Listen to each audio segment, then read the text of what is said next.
Hey, what's up, everybody? It's Charleston, and welcome you guys to another episode of the Dreamerspro Show, where we cover everything from sports, hot topics, classic debates, entertainment, and we give you guys a fresh perspective on things and how we see them. And today we have an episode that is going to get everybody's blood boiling, so make sure you stick around for this one and go ahead and like the video, subscribe to the channel. Let me get into this here.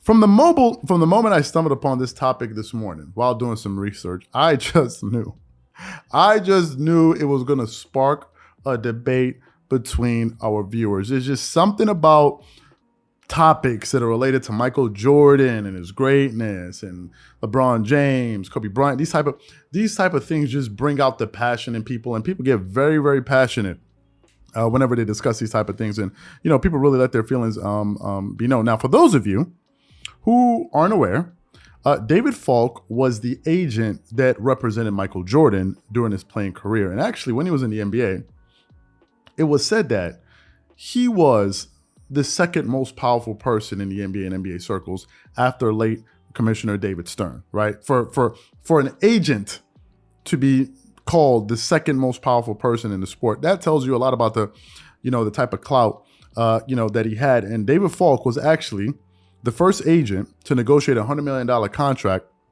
in professional sports, for an athlete. And that contract he negotiated, I believe it was for Alonzo Mourning. So David Falk is a pretty big deal in the NBA. And if you go out, the sports world really in terms of agents. So if you go out there and read up on him, you're gonna learn a lot. And I think it's good information. Just find out about sports, to know some of the top agents out there. So I was recently listening to him on the Colin Cowherd show via sportsrush.com, originally when I saw the story.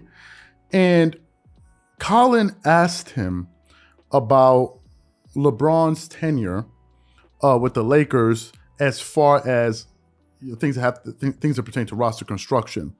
And when David Falk, took the floor, he said some pretty serious things. So for those of you who missed what he said, take a listen to a compilation of some of the things that he said. It's a bit long, but I want you guys to really get the gist of everything that he's saying, because he said a lot of things that we want to unpack. Take a listen to that. Then we're going to come back here and react to that. Take a listen to that. Let's just start with a big brand. You dealt with a big brand, the Lakers. Lakers is a big brand. Rob Pelinka was an agent. He was given the reins of the franchise. Some thought that was problematic. He likes his stars. Agents do. He brought Westbrook in. It didn't work. Do you think an agent running a team, would that have been hard for you? Is it a good fit? It sounds like it would work, but it hasn't been great so far, David. Well, number one, Rob worked for Arn Tellem, who's my best friend in the business, and I bought Arn's business, so Rob worked for me for several years. I think the issue with the Lakers isn't so much Rob. I think agents are not necessarily uniquely qualified to run a team, but if they're bright and they understand the collective bargaining agreement, I think it gives them a leg up.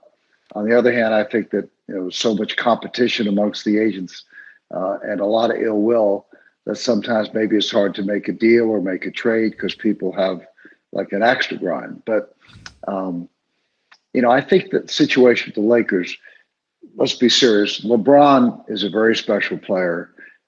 There's no one in the NBA who doesn't think LeBron is running the team, that he's overseeing the player acquisitions, he's overseeing trades, and to a large extent, he's even involved in the negotiations for some of the players. And, I'm a big fan of LeBron's. I think he's earned his due. He's earned his props, if you will.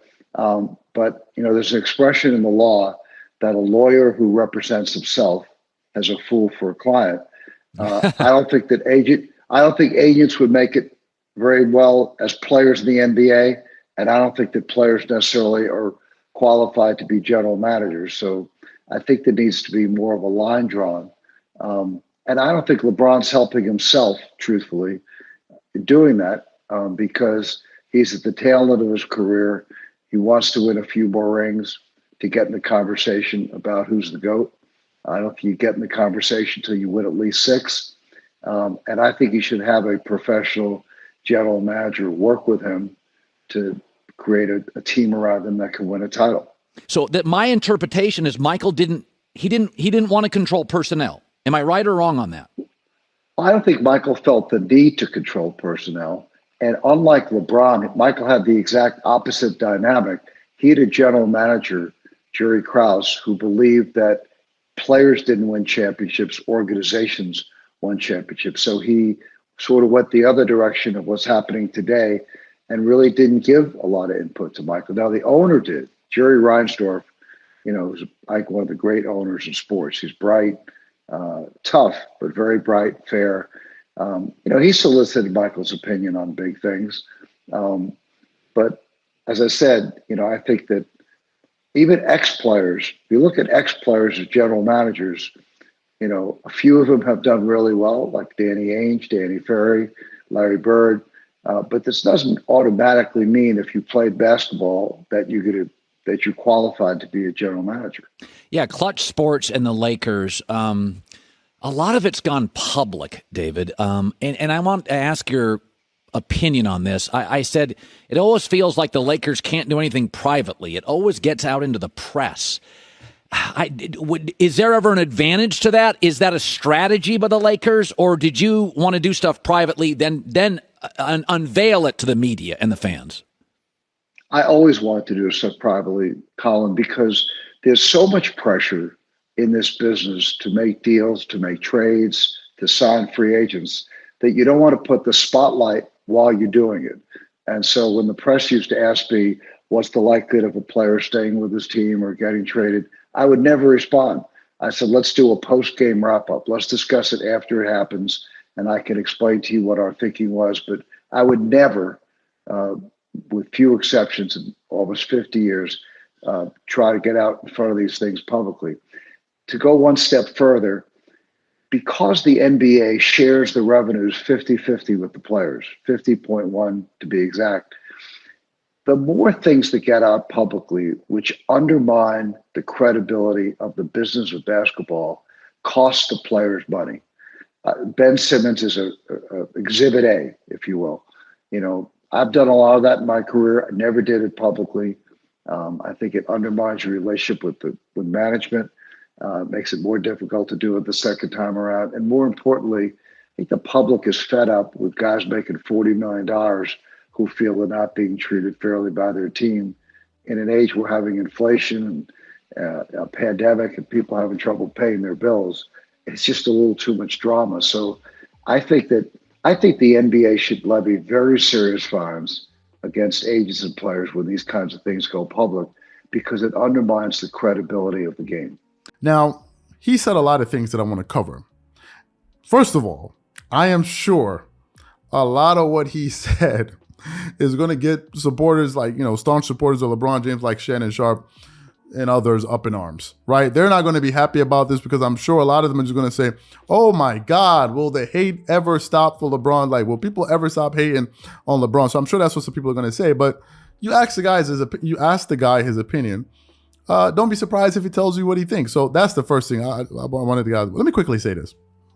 I personally think that David Falk would know better than most about the matters he's discussing, right? Because this guy really knows what goes on in NBA circles. If he's referred to as the second most powerful person in the NBA, it means that he knows all of the inner workings of the NBA. And if you listen carefully, he also said that he bought the company in which Rob Pelinka was working for. So in fact, Rob Pelinka was working for him. This dude was that big of a deal that he had Rob Pelinka, who's the current GM for the Los Angeles Lakers, working for him. So I don't think that he was speaking from a place of ignorance. So that's the first thing I want to get off, say.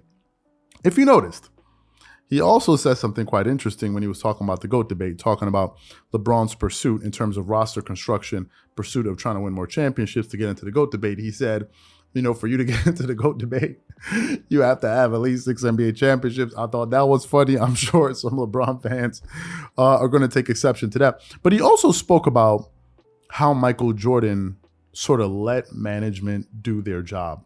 He was very hands-off. Jordan was more concerned, with making sure his players were on the right page and making sure that they were performing at the, optimal level. And that also had to do with the culture with the Chicago Bulls, I think with Jerry Krause, basically saying that, teams win championship, not the players. And Jordan had an opposite approach. But you can't argue with the guy because they got the results. 6 championship and 6 championships in 8 years. Hard to argue with a guy, when he has that type of result. So that's the first thing. You spoke about how Jordan was kind of hands off and let management sort of do their job. And in the case of Michael Jordan, it worked wonders. He won 6 championships in 8 years. He also spoke about Klutch Sports mishandling of the Ben Simmons situation with the Philadelphia 76ers. Now, that is something that we have talked about on this channel. I said it. I don't know about any other people out there that said it.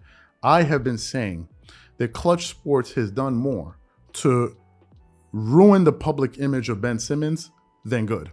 Ben Simmons right now, he's not on NBA fans' favorite lists. He's not. He's one of the people that whenever NBA fans talk about him, he just disliked by the majority of people out there because of the way he handled the situation with the Philadelphia 76ers and now the things that are unraveling with the Brooklyn Nets. He got counsel. Ben Simmons is a Klutch agent. I mean, he's a Klutch client.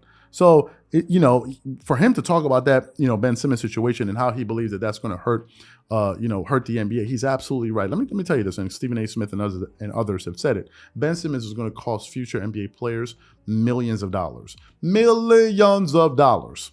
I heard a dweeb come in the comment section yesterday telling me about you're hating on Ben. First of all, the guy called me a psychopath. I don't know what to say about that. But he's talking about, you're hating on Ben. How can you compare Ben Simmons to Kawhi? Kawhi Leonard won multiple championships. Now Kawhi did load manage a lot, and I got on him on the pass about that. But Kawhi is injured. What's Ben Simmons' story? He didn't want to play because he got his feelings hurt. The reason why Kawhi Leonard didn't play with the San Antonio Spurs is because he felt that he was misdiagnosed. Ben Simmons got his feelings hurt. He wasn't hurt after the Philadelphia 76ers series. There was nothing like that. So for the guy trying to paint a brush like as if I'm somehow being unfair, cut it out. Listen, Ben Simmons is going to cost NBA players a lot of money. A lot of money. And for the people that support him, let's look out for the black man and supporting this foolishness, just know that you unwittingly cost future black men millions of dollars by supporting this dude. So this is what you get for supporting this type of behavior, because trust me, NBA owners are going to come down with a heavy hand, as they should. It's ridiculous that a guy now trying to collect his salary, hasn't played a single game, is now trying to collect his salary. I mean, the entire thing is a mess. So I think he made some very strong points. But really, what I want to know is, we produce this video for you guys. We want to know what you think about, the majority of the things that he had to say about LeBron, about Klutch Sports, about players kind of being hands off and really allowing management to run teams. Should players be GMs? Should they let GMs do their jobs? And he brought up the example of, he's sure that most agents, if they try to be NBA players, will be terrible at it. So I'm very curious to know what you guys think about that. So whatever you guys think, please leave your thoughts and comments in the comment section below. Again, if you enjoyed the video, be sure to make sure you go ahead and hit the like button, hit the subscribe button, and hit the notification bell to be notified whenever we drop our content. Once again, it's just Charles here from Dreamerspro. Wishing you guys an amazing day and catch you guys on the next episode. Peace.